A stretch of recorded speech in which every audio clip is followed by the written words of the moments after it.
देव जगद्व्याप्तं ब्रह्मा विष्णु शिवात्मकं गुरुपरं नहि किंचित् तस्मै श्री गुरुवे नमः।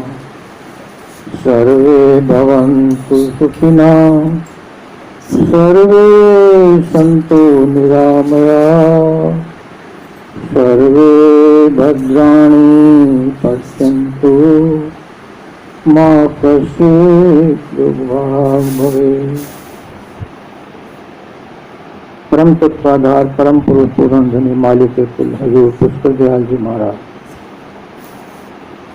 उन्हीं की अंश आत्माओं सभी भाइयों और बहनों राधा स्वामी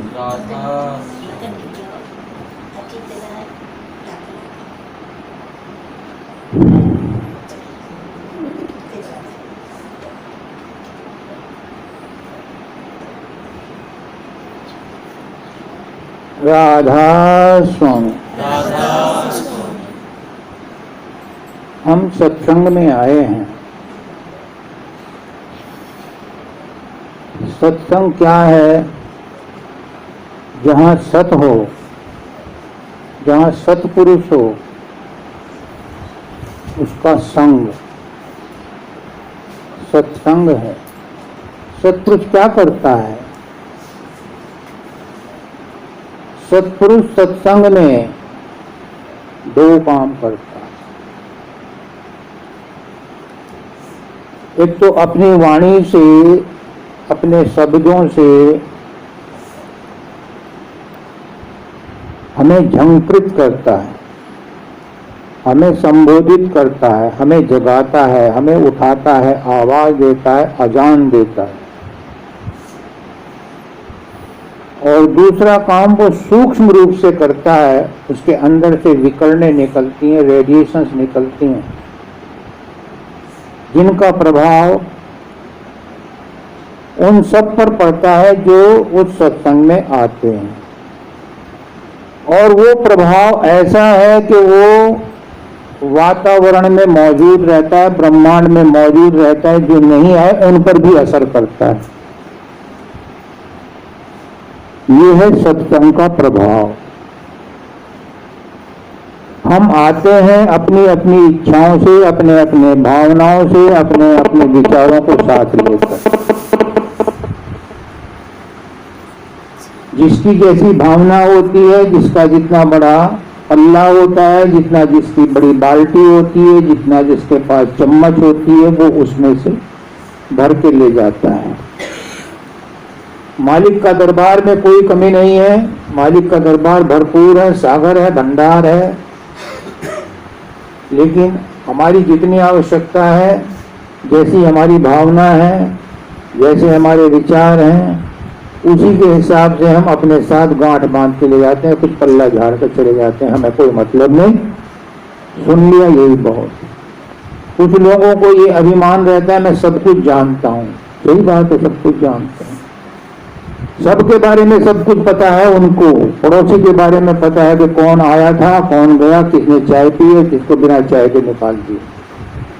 लेकिन अपने बारे में किसी को कुछ नहीं पता कि तेरे अंदर कितना माल खजाना भरा हुआ है और वो कहाँ दबा हुआ है, और उसके माल खजाने के बिना तो क्यों परेशान।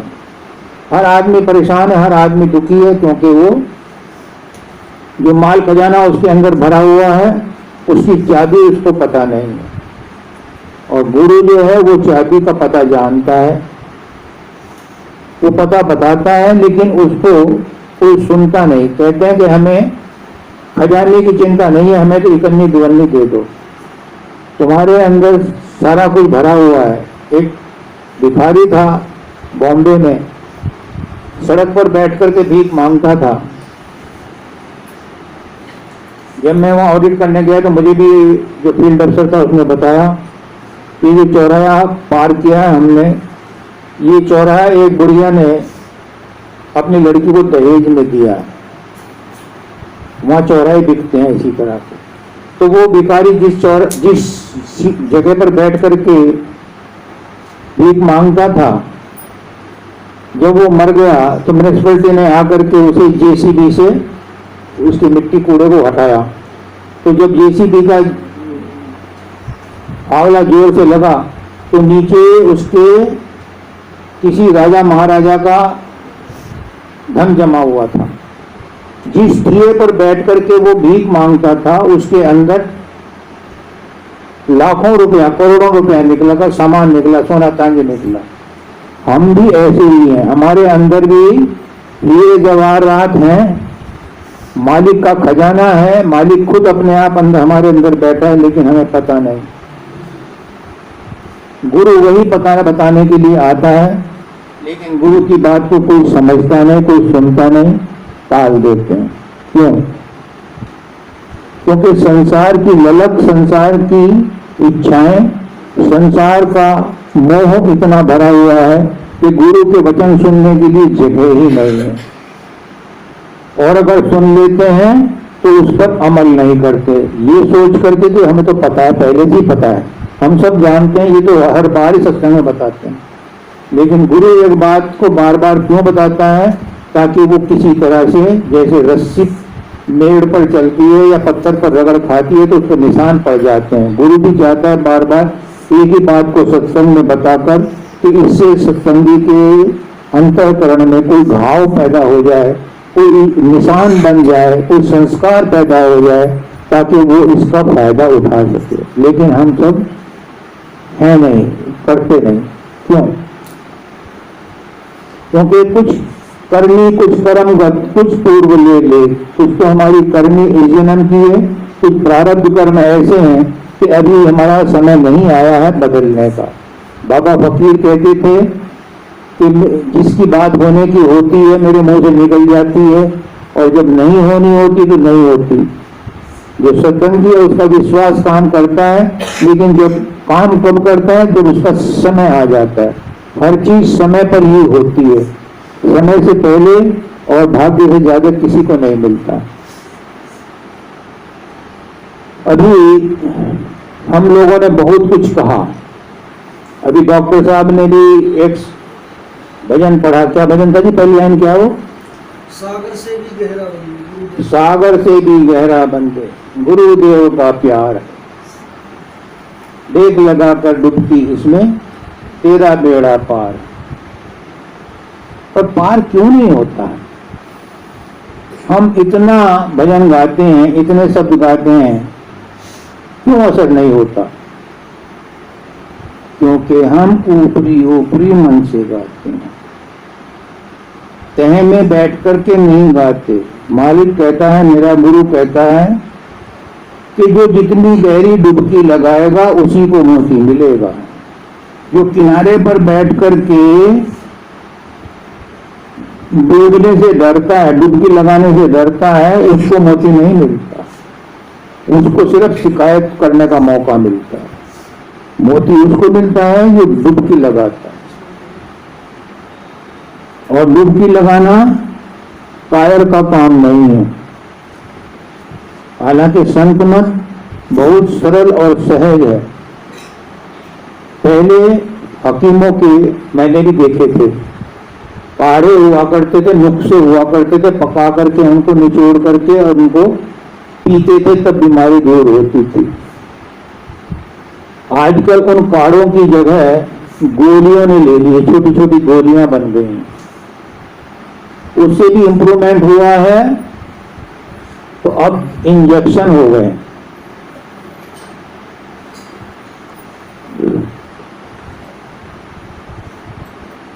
कहने का मतलब ये है कि जो पुरानी परंपराएं थी, पुराने तरीके थे, उनमें बदलाव आ रहा है और आना चाहिए, क्योंकि संत मत की शिक्षा समय के हिसाब से बदलती रहती है। तो आज की तारीख में जो पुराने हमारे पूजा पाठ के साधन थे, जो पूजा पाठ के हमारे नियम थे, कर्म कांड थे, वो आज कामयाब नहीं है। आज है कामयाब सहज भक्ति। सहज भक्ति मालिक ने और से सरल कर दिया कि 24 घंटे अपने इष्ट को अपनी खोपड़ी में रखो और दुनिया के सारे काम करो, सब कुछ करो, बच्चों को पालो, शादी करो, टीवी रखो, कार रखो, मकान बनाओ, लेकिन 24 घंटे ये सोच करके करो कि ये सब कुछ मालिक का है, भगवान का है, मेरा इससे कोई लेना देना नहीं है, मैं इसका संरक्षक हूं, ये मुझे उपयोग करने के लिए मिला है, ये मेरे मालिकाना हक नहीं है। जब भी हम मालिकाना हक जताते हैं तभी हम गलती करते हैं और वही दुख का कारण होता है। उपनिषद भी अपनी जगह सही थे, उन्होंने लिखा असतो मां सतगमय, मुझे असत से सत्य की ओर ले चलो। इतना गूढ़ विषय है, इतना गूढ़ विषय है कि पूरी उपनिषद इस पर समाप्त हो जाती है, लेकिन स्पष्ट रूप से ये वर्णन नहीं मिलता कि असत क्या है और सत्य क्या है। मेरा मालिक आज की वर्तमान शिक्षा के अनुसार सीधे शब्दों में कहता है कि जो इन आंखों से देखा जाता है वो असत है, वो झूठा है, वो नाशवान है, जो संसार दिखाई देता है ये नाशवान है। तो इससे मुझे दूर ले चलो, असत से दूर ले चलो और किसकी ओर ले चलो? सत्य की ओर। सत्य क्या है? सत्य है परमात्मा। और परमात्मा को कहाँ ढूंढोगे? इतनी बड़ी सृष्टि है, इतना बड़ा ब्रह्मांड है, वैज्ञानिकों ने आज तक 10% भी उसकी खोज पूरी नहीं की है। और उसके बाद भगवान जी महाराज ने लिखा कि अभी तो वो भौतिक विज्ञान के बारे में सोच रहे हैं, उसके बाद मनोविज्ञान आएगा, उसके बाद सोनोलॉजी आएगी, उसके बाद कुछ और आएगा। कहाँ तक ढूंढोगे? मेरा मालिक कहता है कि वो तुम्हारे अंदर बैठा, वहीं तुम्हें ढूंढ लेते हो। क्या जरूरत है हाथ पैर मारने की, बाहर बाहर भागने की, हाँफने की? तो आज के जमाने ने शिक्षा को बहुत सरल कर दिया। असतो मां सद्गमय, मृत्यु असतो मां सद्गमय, मुझे असत से सत्य की ओर ले चलो। और सत्य है हमारा अपना आपा, हमारी अपनी सूरत, हमारा अपना शब्द। जब हम हमारी सूरत शब्द में मिल जाएगी तो हम उस सत्य का पहचान कर लेंगे, और जब आत्मा का पहचान हो जाएगी तो वही परमात्मा का पहचान है। आत्म साक्षात्कार ही परमात्म साक्षात्कार है। मेरा गुरु कहता है कि self realization is God realization. फिर क्या जरूरत है मेहनत करने की, मशक्कत करने की, जब सरल से सरल तरीके से मिल सकता है। तो दूसरा महावाक्य है मृत्युर्मा अमृतम गमय, मुझे मृत्यु से अमृत की ओर ले चलो। बहुत बड़ा गूढ़ रहस्य, मृत्यु के बारे में समझो, अमृत के बारे में समझो। मेरा गुरु सरल भाषा में कहता है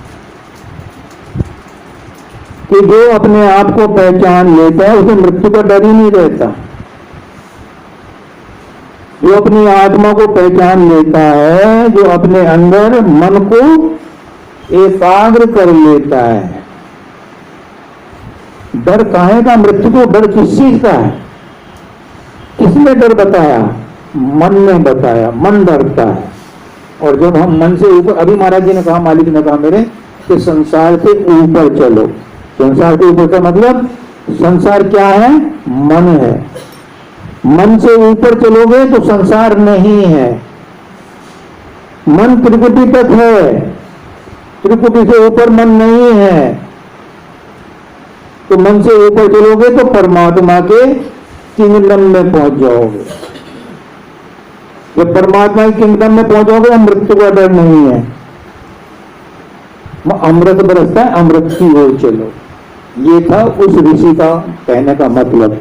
लेकिन हम उसे गाए जा रहे हैं, बजाए जा रहे हैं, लीक पीट रहे हैं, समझ में बात नहीं आती। और तीसरा महावाक्य है तमसो मां ज्योतिर्गमय। वाह वाह, संत मत इसी पर टिका है।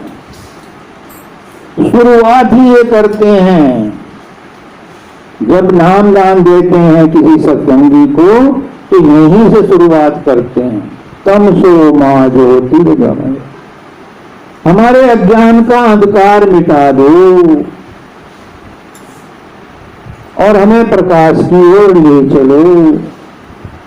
तुलसीदास जी भी कहते हैं, महामोहतम पुंज जासु वचन वधि करनित, बंदो गुरु पद कंज जासु वचन वधि करनित। वो भी कहते हैं कि ये संसार महामोहतम पुंज है, अज्ञान का भंडार है। और इसी क्या कहते हैं कि हमें तमसो मां, हमें इस अंधकार से, इस अज्ञान से प्रकाश की ओर ले चलो। मेरा गुरु हर सत्संग में बार बार जोर जोर से यही कहता है कि अज्ञान का अंधकार मिटाओ, अपने भ्रम मिटाओ। तुम शरीर नहीं हो, ये संसार तुम्हारा नहीं है, शरीर तुम्हारा नहीं है, संसार भी तुम्हारा नहीं है, ये रिश्ते नाते भी कोई तुम्हारे नहीं है, ये सब प्रारब्ध कर्मों के लेन देन के रिश्ते हैं। क्यों इन्हें सत्य मान करके इनके चिपके पड़े हो? पर मेरी गुरु की बात को कोई नहीं मानता।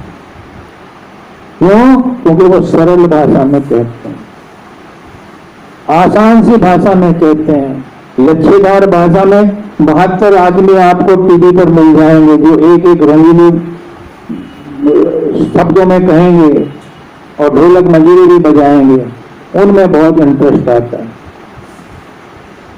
ये संसार नाशवान है और हम इसके पीछे पड़े हैं, ये अज्ञान है, यही अज्ञान है तम,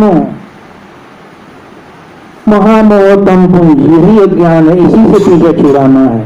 और वो कैसे होगा? तमसो मां ज्योतिर्गमय, ज्योतिर्गमय, प्रकाश की ओर। अरे महाराज जी मेरे कहते हैं, रोज कहते हैं कि जिसका मन शांत हो जाता है उसके अंदर प्रकाश पैदा होता है। और क्या स्पष्ट शब्दों में चाहिए, लेकिन समझ में उसी की आता है जिसका समय आ गया।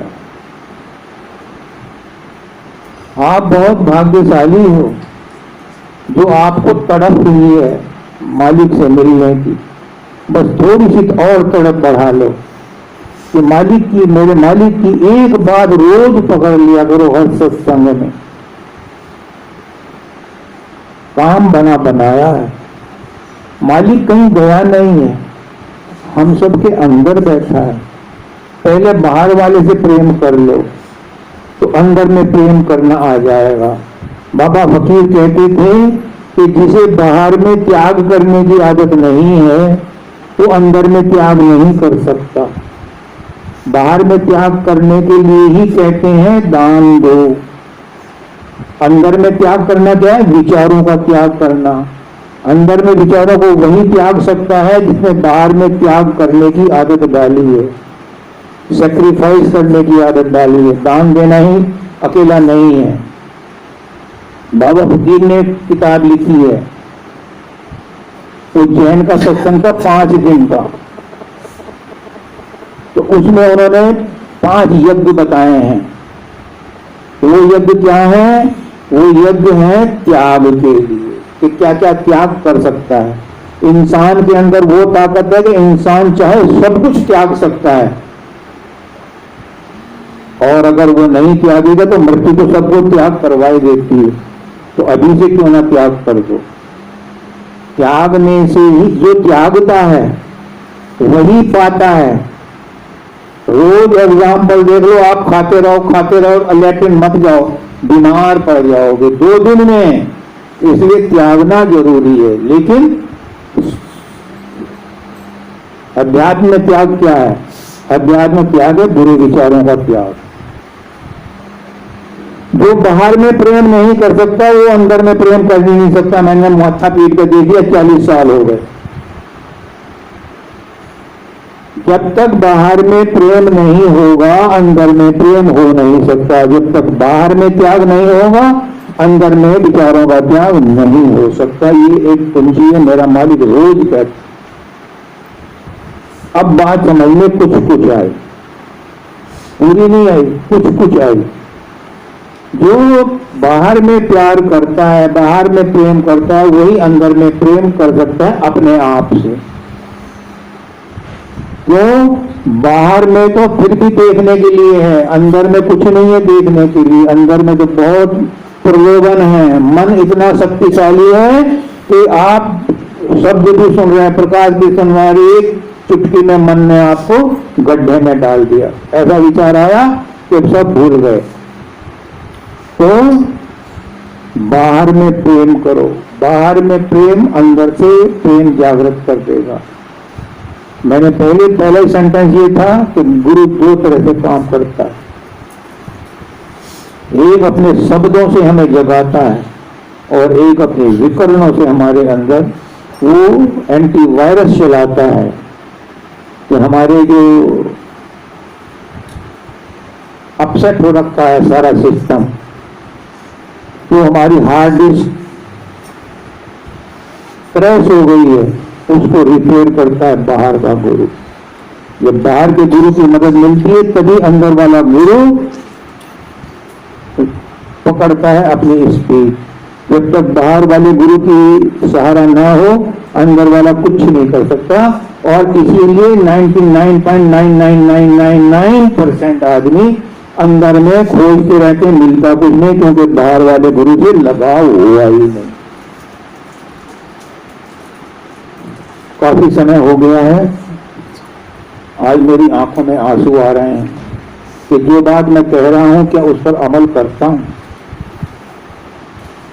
शायद पूरी तरह नहीं करता, वरना ये बोलने की जरूरत ना पड़े।